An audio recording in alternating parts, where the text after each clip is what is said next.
Andrew, big welcome. We're very grateful for you as the founder and CEO of ProfitShare Partners. I've had the pleasure of knowing you for some time. And, Andrew, they say that cash is king. And I'd like to refer you as the king of cash, if you don't mind. I've followed your story, Andrew. I've seen your awards that you guys are winning, and you've made an enormous impact in helping small business throughout our nation. And we're very grateful for what you have done. And also as a key partner of the NSBC. Without people like you, we can't do what we do. So, Andrew, a very big welcome. I know that our attendees are very excited to hear what you've got to say. But if you don't mind, Andrew, if you can give us a brief insight into ProfitShare Partners. Okay.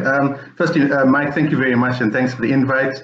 I must say, I really like this format. It was so cool going around and just looking at how everybody's interacting. I think I mentioned earlier, I see some people are already also saying it. It's like speed dating for business. And I thought it was very cool.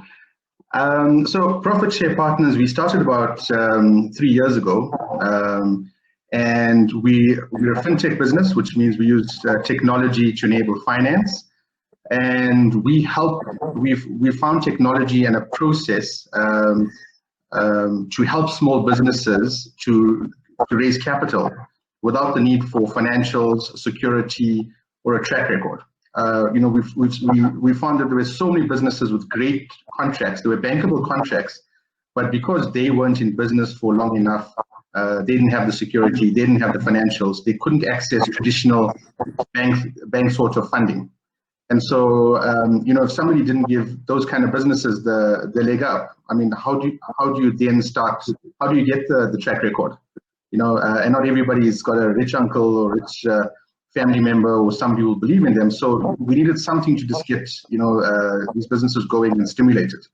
And I was that I have had quite a few businesses in my life, but one of my first businesses was I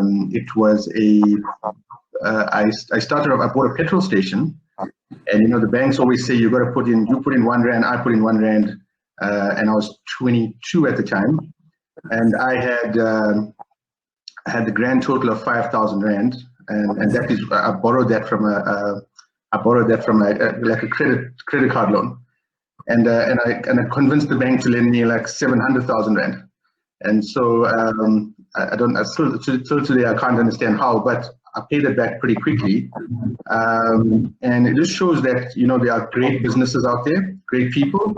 It's just that not everybody will have access to finance, but it doesn't mean it's not a great business. And so that's how we started. And Andrew, what made you, you've touched on it slightly here, but what made you start this business?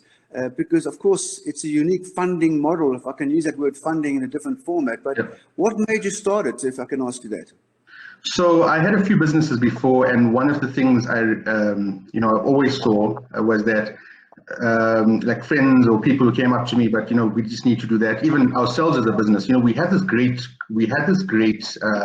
contract, we had this great idea, and we had this great client, but we just couldn't get the cash in between. And I used to, in my early days of banking, I used to work in a project finance team for a couple of months doing some training. And that's exactly how a lot of the large corporates finance something. So, when you see these mega projects and you see, there's a $5 billion project and the guys are going to be building this like massive dam or this massive shopping center, it's, the guys who own it are not necessarily, they don't have the balance sheet to back it, or they don't necessarily have the cash to write a 5 billion rand check, right?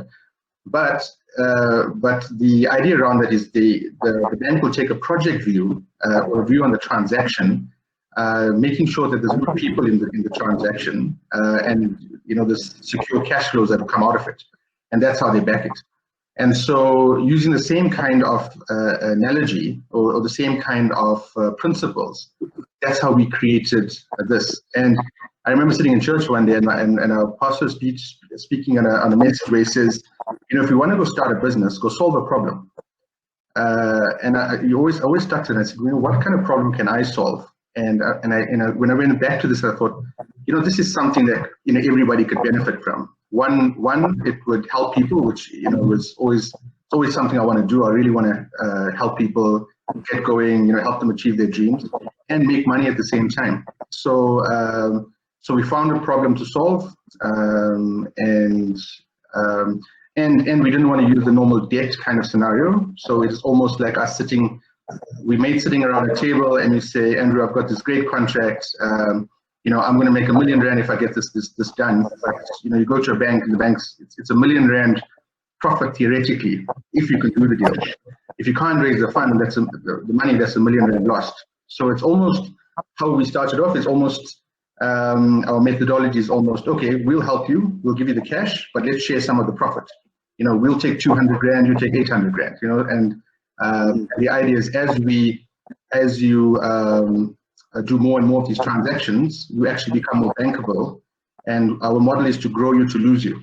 So as our clients grow, we lose them to the traditional banking community or the traditional funders, and we go on to the next person. So we're constantly in that, helping guys.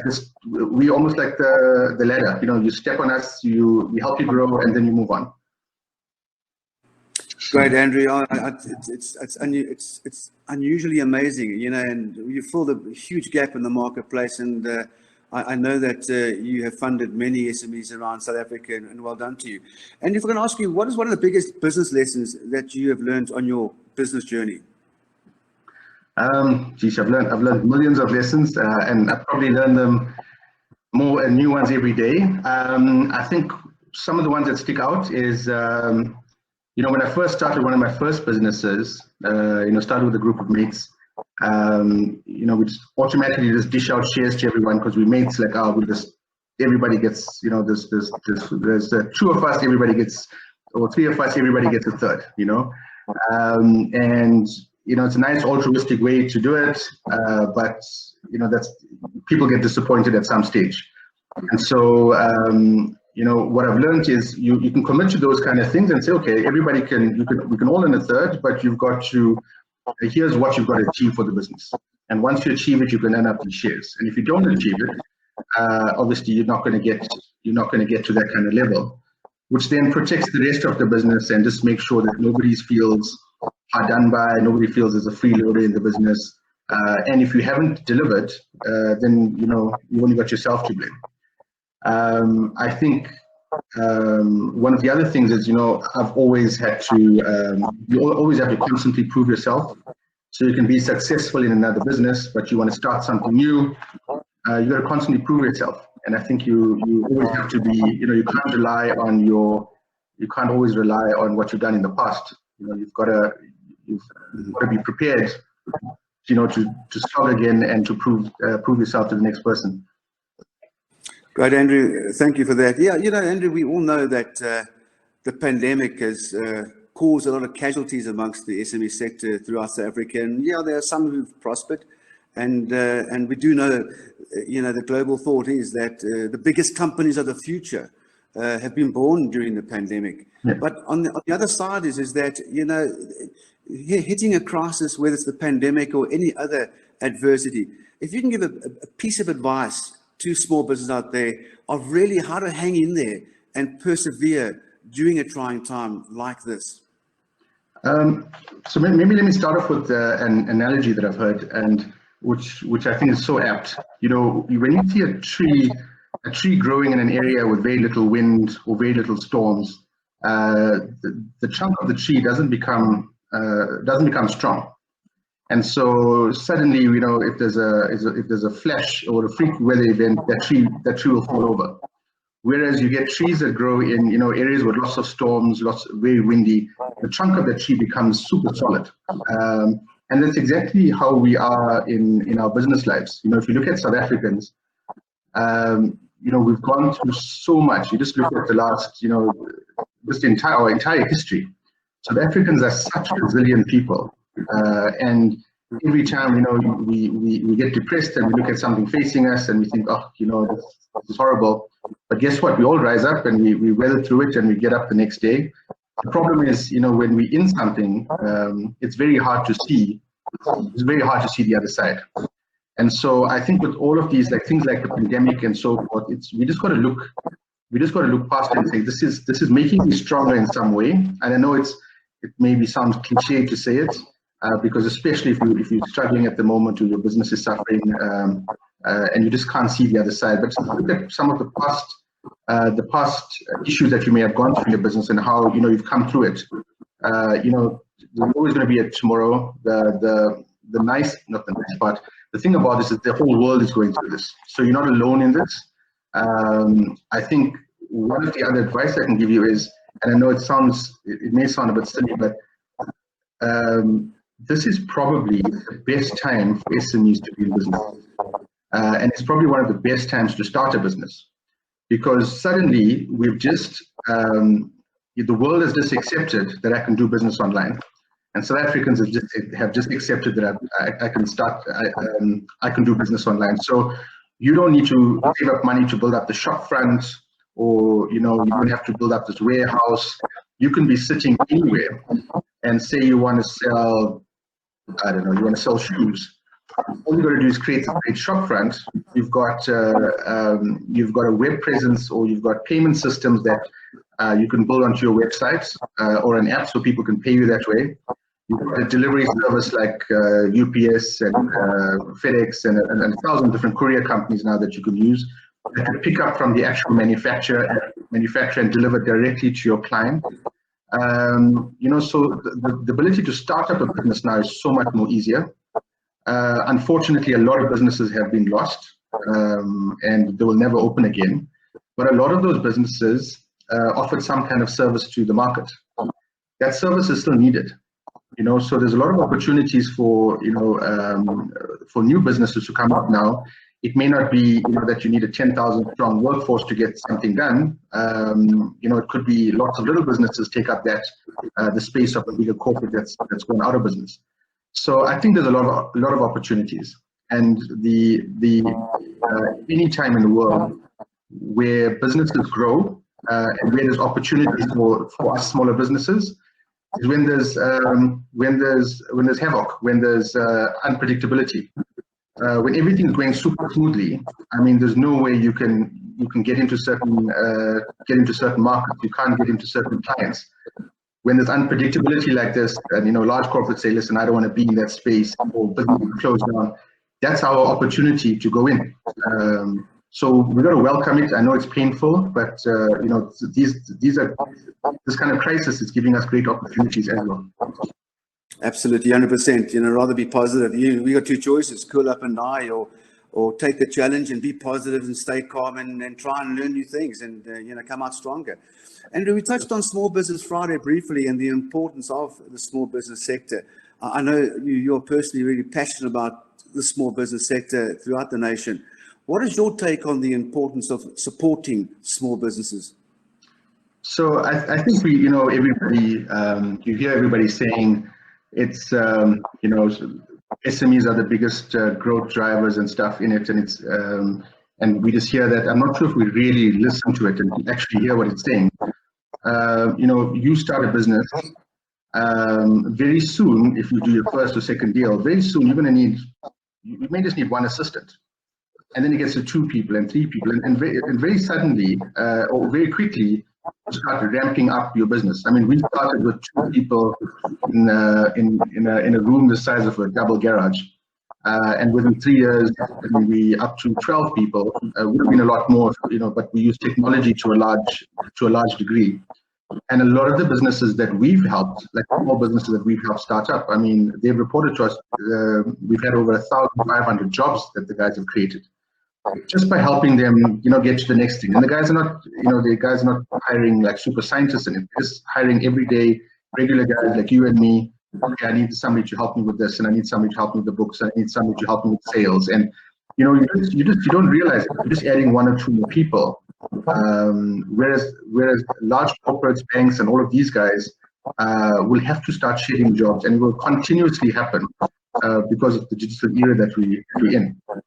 So in the same way that we're asking us to go support, or people to support small businesses, we should do exactly the same, exactly as you and Misha said earlier. Go out and see what business you can support. In the same way you want people to support you, you support others.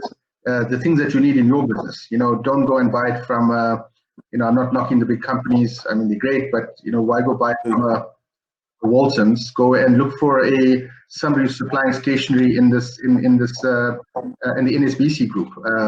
Go and there are so many cool food venues I've seen opening up recently where people will deliver groceries to your house, or fresh vegetables, or make you like a homemade pie and deliver it to your home. I mean, how incredible is that? So I think we need to actively go out and see, if we want people to support small business, we've got to make sure that we're supporting small businesses ourselves. So just go look at all of the suppliers that you're currently using, and just try to change it up, and give somebody a chance. I think that's the biggest thing. Give someone a chance to come into supply chain. It won't always work, but you never know. You could be super surprised. And I think more times than not, I think you will actually benefit from it. Absolutely, Andrew, you're 100% right. Shop small on Small Business Friday, but every day, and that's important to all of us.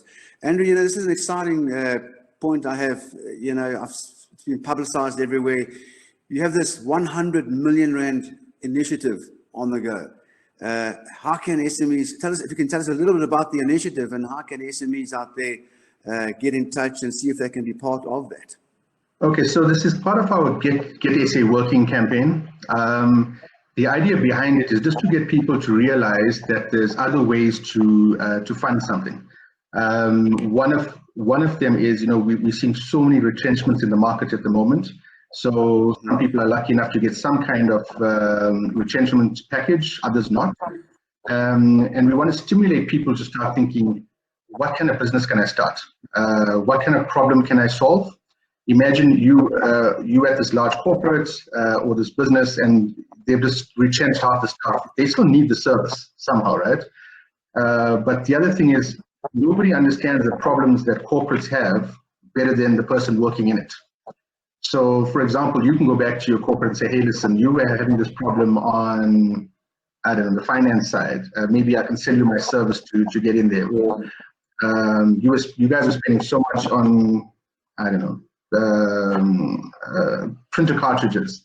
I've got a solution that can help you cut the costs, and deliver to you at a cheaper price. But the problem is, okay, that's great. The company will say, great, we want the first order of cartridges. It's going to cost you R1 million. Where do you get this R1 million from? And so that's where ProfitShare Partners comes in. So, okay, let's back you on this transaction. We'll take a share of the profits. We don't care that you don't have financials. We don't care that you don't have security. We don't care that you don't have a track record, but we'll help you build it up. And the way we almost partner with you, make sure you're delivering it correctly. And what we found out is by the 5th or 6th time, our clients don't really need us. They become experts in doing whatever. We've helped clients import, manufacture, and we've funded everything from tea bags to like aeronautical kind of equipment. So it's just an initiative to get people thinking, oh, I've got this idea, but I don't have money. So ours is, we're not the guys who say, well, I've got this idea, let's see if it'll work. Ours is, you've got the idea, go sell the idea, so we know that you've now got an actual client that would buy it. Once you can prove to us you've got a client, you come to us and we'll fund it for you. So we don't want to speculate with stuff, but if you can prove you've got somebody who's willing to buy your service or your product, we will back you. And the nice thing about this campaign is it's 100 million rand. I think we've only dispersed about 18 million rand to date. We're giving a R1 million prize to whichever SME at the end creates the most amount of jobs. So it's another way to stimulate people to think, okay, I can do it myself, or maybe I can just hire one more person or two more people. And whichever SME creates the most jobs after this 1 year period, they walk away with R1 million cash. But we all benefit because it's going to be, if 500 businesses take up this challenge and each create one new job, yes, one person walks away with it, but our economies gain 500 new businesses and an extra 500 people have been employed. So it's just get people to think in a different way. It's not a bank that can solve it, or not just a rich uncle or a rich family member. Just you can think out the box. You've got a great idea. You've got a client. Come chat to us, and hopefully we can help you. Yeah, amazing, Andrew. Well done on that. And just before your closing message, if I can ask you, how can people get in touch with you? So you can go directly onto our website. It's ProfitSharePartners.com. If you want to, you can chat to me directly as well. I'm on LinkedIn, Andrew Maren. And it's, what's nice about it, you can apply. If you want to apply, you can do everything from your phone. We'll give you an answer within 24 hours. And we like to, if it's a no, we want to tell you within 24 hours. We think a quick no is a good answer. 48 hours to get a term sheet or a quote from us, and we aim to pay out within 7 days from the time you apply. We've helped a number of businesses increase their turnover by 1,000% within a year. And remember, our motto is, we grow you to lose you. So, and there's tons of ways. If you go to our website, you can just see the number of clients who want to be showcased.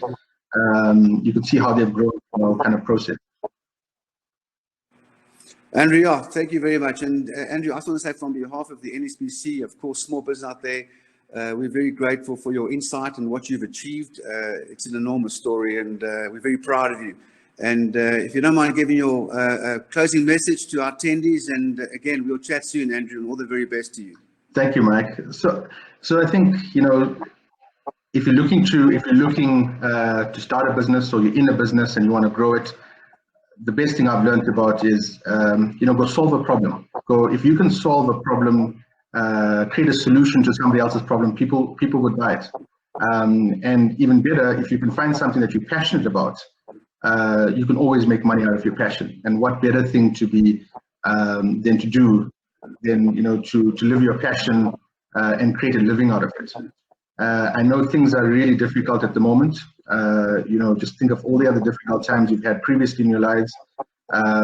This kind of pandemic it's global, so it's not just affecting us. The world is going through this, but we'll come out from the other side stronger. Look for those opportunities, and we'll take the risk. There's no better time to take the risk than now. So good luck. I'd love to hear from you. I'm happy to take. If you have any questions, just message me, and I'm happy to answer them. Good luck on your journeys as SMEs. Right, Andrew. Great work. Thank you very much.